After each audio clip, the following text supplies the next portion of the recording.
बच्चों, आपके इस पोएम का नाम है अमांडा।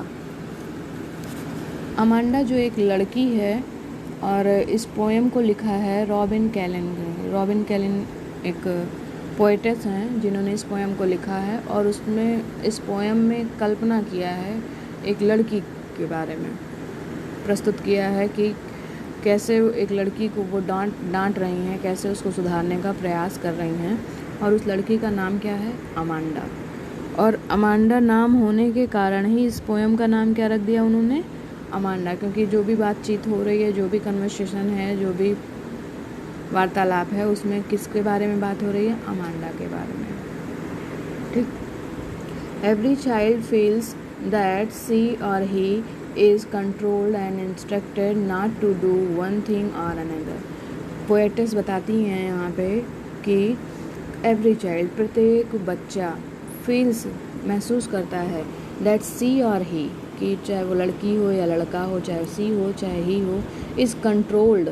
यहाँ पे कंट्रोल, इज के बाद कंट्रोल आया है, थर्ड फॉर्म लगा है, ये पैसिव में वाक्य है कि किसी के द्वारा वो कंट्रोल किया जाता है।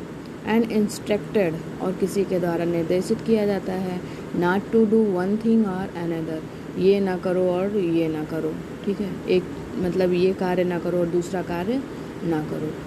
हर बच्चा जो है वो किसी न किसी के द्वारा कंट्रोल किया जाता है, चाहे उसके पेरेंट्स हों या कोई भी एल्डर्स हों। ठीक। You too may feel that your freedom is curtailed।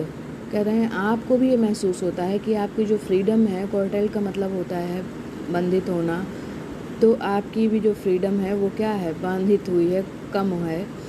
ठीक है, एक सीमा में है। Write down some of the things you want to do and but your parents elders do not allow you to. कह रहे कुछ ऐसी चीज़ों के बारे में आप लिखिए, सम थिंग्स, कुछ ऐसी चीज़ों के बारे में, यू वांट टू डू, जो आप करना चाहते हैं, but your parents and your Elder, आपके जो एल्डर हैं, बड़े लोग, भाई बहन हैं, जो भी हैं, एल्डर्स जो आपसे बड़े हैं, और पेरेंट्स आपके माता पिता हैं, वो do not allow you to, जो आपके बड़े हैं, पेरेंट्स हैं, वो आपको अलाउ नहीं करते हैं, अनुमति नहीं देते हैं। आप करना तो चाहते हैं पर वो अनुमति नहीं देते हैं। To read the poem aloud, आप इस पोएम को क्या करिए? अलाउड में पढ़िए, तेज़ आवाज़ में पढ़िए। फ्रॉम पेयर्स, पेयर मतलब जोड़े में, दो दो लोग करके। Each reading alternate stanza, pair में पढ़िए, और अल्टरनेट स्टेंजा मतलब एक स्टेंजा एक बच्चा पढ़े, फिर दूसरा बच्चा दूसरे स्टेंजा को पढ़े, फिर तीसरा स्टेंजा फिर वो फर्स्ट वाला बच्चा पढ़े। अल्टरनेट का मतलब होता है छोड़ के, रिक्त छोड़ के। You are in for a surprise, जब आप ऐसे पढ़ेंगे तो आपको एक सरप्राइज, आश्चर्य महसूस होगा। पोएम शुरू होती है आपकी, डू नॉट बाइट योर नेन अमांडा, जहाँ यहाँ फर्स्ट लाइन में ही जो पोएटेस है वो इंस्ट्रक्ट कर रही है, उसको बता रही है, आदेश दे रही है कि don't bite your nails Amanda, अपने नाखूनों को ना काटो। ऑर्डर दे रही हैं, अपने नाखूनों को ना काटो। डोंट हंस योर शोल्डर, हंस का मतलब होता है लोअर डाउन, झुकाना, कि अपने कंधे को ना झुकाओ। कुछ बच्चे ऐसे होते हैं जो कंधे को झुकाए रहते हैं, तो उसी तरह अमांडा भी है, एक काल्पनिक गर्ल है, ठीक है, इमेजिनरी गर्ल, तो उसके बारे में कह रहे हैं कि कंधे को अपने झुकाओ मत। Stop slouching and sit up straight, कह रहे झुक कर मत बैठो। स्लॉन्चिंग का मतलब होता है कि आप झुक कर बैठना, तो कह रहे हैं ड्रॉपिंग करके झुक कर ना बैठो, स्ट्रेट सीधे बैठो। कैसे बैठो? सिट अप स्ट्रेट अमांडा से कह रही है पोएटेस कि आप सीधे बैठो। अच्छा, इस पोएम में आपकी खास बात यह है कि जो आपको फर्स्ट पैरा मिलेगा, जैसे फर्स्ट स्टेंजा है उसमें अमांडा दिखाई दे रही है, फिर सेकंड स्टेंजा में अमांडा गायब, ठीक है, तीसरे स्टेंजा में फिर से अमांडा नाम आपका आ गया, चौथे में फिर नहीं है, पाँचवें में फिर से है, छठे में नहीं है, सातवें में है। तो एक स्टेंजा जहाँ से शुरुआत हो रहा है आप ये मान के चलिए कि अमांडा है। तो अगर आपके पैराग्राफ में एग्ज़ाम में अमांडा वाला आता है तो आप निश्चित रूप से बता दोगे कि लिखा ही रहेगा, तो अमांडा आप जान जाओगे इसी लेसन का है। लेकिन अगर अमांडा नहीं आता है तो कैसे पहचानोगे?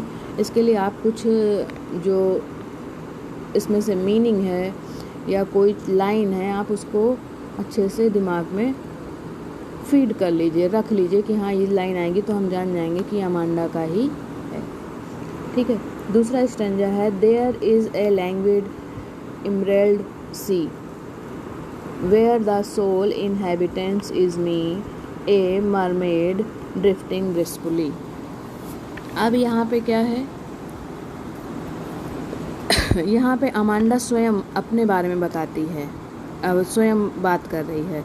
There is a language emerald सी, यहाँ पे लैंग्वेज का मतलब क्या होता है, निष्क्रिय, जो कोई कार्य ना कर रहा हो, निष्क्रिय हो, कोई कार्य ना कर रहा हो। ठीक है। तो कह रही है कि देयर इज़ ए इमरेल्ड का मतलब होता है ग्रीन, ब्राइट ग्रीन, चमकदार हरा। कह रहे हैं एक ऐसा समुद्र है जो ग्रीन कलर का है। Where the sole inhabitants is me, inhabitants का मतलब होता है निवासी, सोल मतलब अकेला, जहाँ पे अकेली निवासी हूँ। कौन? मी, मैं। यहाँ मी जो आया है वो अमांडा के लिए आया है। आप जब भी इस वीडियो को देखिएगा तो कॉपी पेन ले के देखिएगा, ताकि जो भी छोटी छोटी चीज़ें बताई जा रही हैं, मी किसके लिए आया है, अमांडा के लिए, तो आप इसको नोट डाउन कर लीजिएगा। ठीक है। तभी आप एग्ज़ाम में कर पाओगे। आपको याद होगा ना कि ये मी अमांडा के लिए आया है, तो आप ये पैराग्राफ ही जान जाओगे कि अमांडा का है। ए मरमेड ड्रिफ्टिंग ग्रेसफुली, मरमेड का मतलब होता है परी, जल परी। ठीक है। और ड्रिफ्टिंग का मतलब होता है धीरे धीरे चलना, ड्रिफ्टिंग मतलब धीरे धीरे चलना। कह रहे हैं एक परी है जो कैसे चल रही है, समुद्र में धीरे धीरे चल रही है। ग्रेसफुली का मतलब होता है आनंददायक।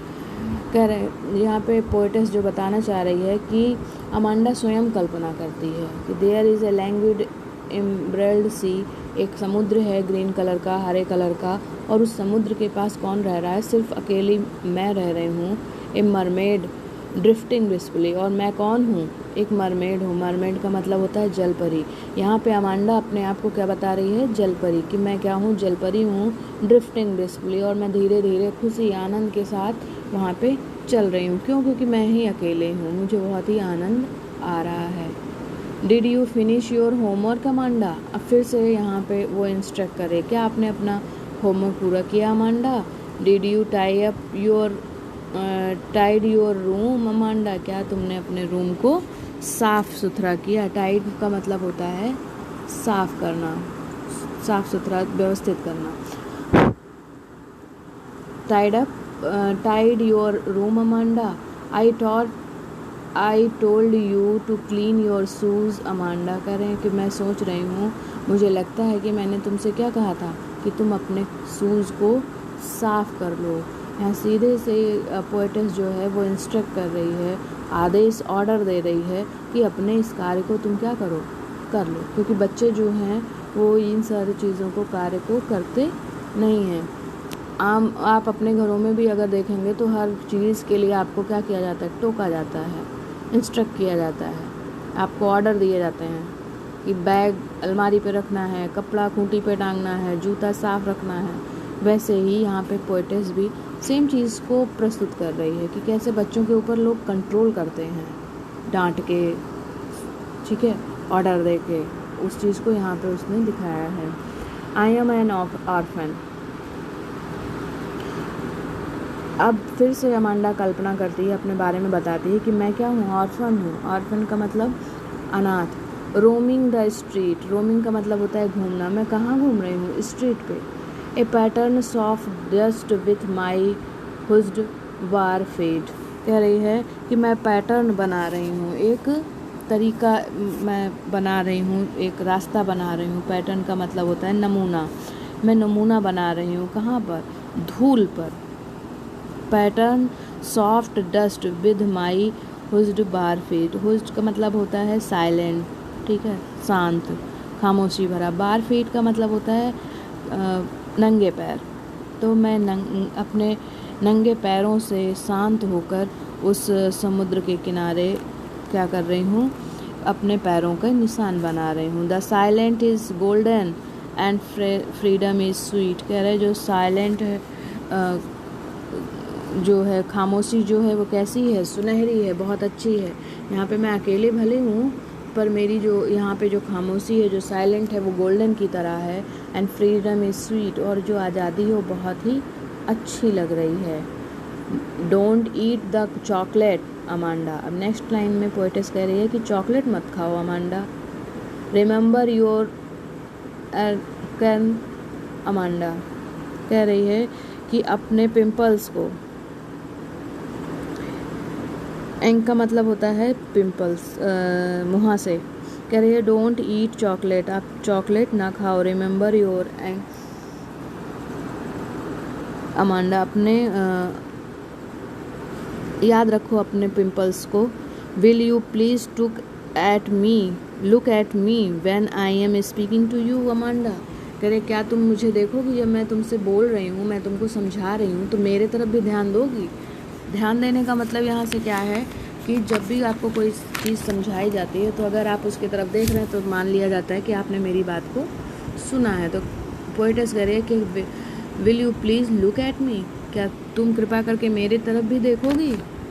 When I am speaking to you, जब मैं तुमसे बात कर रही हूँ। आई एम रपेंजल, मैं क्या हूँ, रपेंजल हूँ। रपेंजल जो होती है वो भी जल परी होती है। मैं किसी की परवाह नहीं करती हूँ, बताती है। I am not care, I have not a care, कहते मुझे किसी की परवाह नहीं है,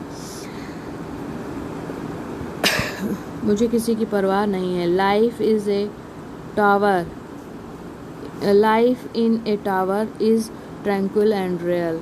कहते जो जीवन है वो क्या है, टावर है, मीनार है। Life in tower is tranquil and real.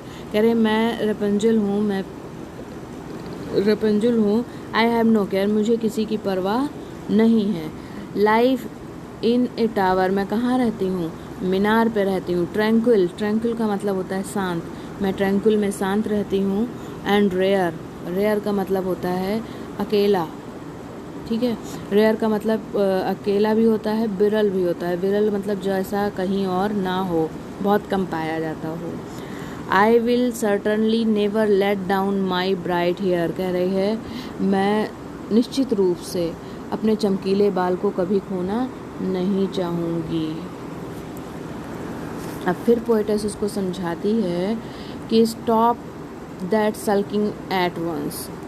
कह रहे हैं पोएटेस कि ये सल्किंग जो है, उदासीनता, दुखीपन जो है, इसको क्या करो। सल्किंग का मतलब उदासी है। कह रहे इस उदासी को ख़त्म करो तुरंत, एट वंस, स्टॉप, रोक दो अमांडा। You are always so moody, अब तुम हमेशा क्या रहती हो, मूडी रहती हो। मूडी का मतलब क्या होता है, जब काम करने का मन है तो किया, मतलब जो आपका मन है वो कर रहे हैं तो आप हैं मूडी। कह रहे हैं you are always so moody Amanda, तुम हमेशा मूडी रहती हो। Anyone would think that I nagged at you. कह रहा है जब अगर तुम ऐसे ही मूडी रहोगी, ऐसे ही दुखी रहोगी, निराश रहोगी, तो कोई भी ये सोच सकता है आई नैग्ड एट यू। नैग्ड का मतलब होता है डांटना, टीज, चिढ़ाना, या स्कोल्ड मतलब डांटना, टीज मतलब चिढ़ाना होता है, नैग्ड मतलब होता है डांटना या चिढ़ाना। कह रहे अगर तुम ऐसे ही रहोगी तो कोई भी ये मान लेगा कि मैंने तुमको क्या किया है, डांटा है। तो स्टॉप दैट, इस चीज़ को क्या करो, स्टॉप कर दो। तो इस पोएम से ही पता चल रहा है कि कैसे मम्मी पापा या पेरेंट्स जो भी हैं वो कैसे बच्चों को इंस्ट्रक्ट करते हैं, कैसे उनको समझाते हैं कि आप ये कार्य ना करो।